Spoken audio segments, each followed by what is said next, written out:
Let me tell you how I ended up here today. In October of 2017, my brother Drew Wynn was working on a Saturday refinishing the floor of his production plant for his small business Riptide Coffee. 24 hours later, he was found dead on the floor by his business partner. Drew put his heart and soul into building this business. He was really building the American dream.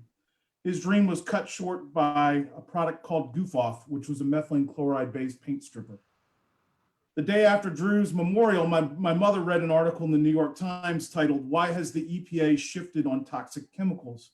An industry insider helps call the shots. This was our introduction to Dr. Nancy Beck. Over the course of the next several months, we learned that the EPA was on track to fix their backlog of overburdened chemical regulations. Dr. Beck had other ideas. Fresh out of the American Chemistry Council with a loaded agenda, she started to roll back regulations under the guise of new science. One of the first chemicals that was rolled back, methylene chloride. We realized then that Dr. Beck delayed the ban on the chemical that killed Drew. Drew was only 31 when he died while using that product, methylene chloride. From tragedy, my family worked tirelessly to get paint strippers containing this chemical off of store shelves.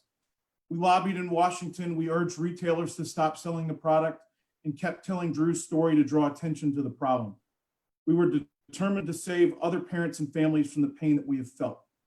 Nancy Beck has repeatedly proven that she will put the safety of American families at risk if she is confirmed to lead the CPSC.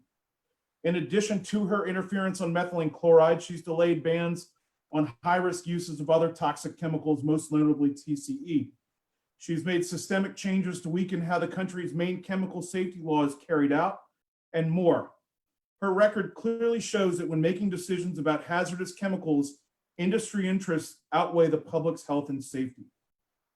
People like Dr. Beck lurk in the parts of our government that we don't often think about, and unfortunately, it typically takes a great tragedy to notice their existence. The silver lining here is that she will never be tied to Drew's legacy, but Drew will most certainly be tied to hers. I hope that the committee will take a long look at her performance history and realize that there is no such thing as phantom risk when it comes to Dr. Beck. She is very real and very dangerous and has no future in protecting consumer interests.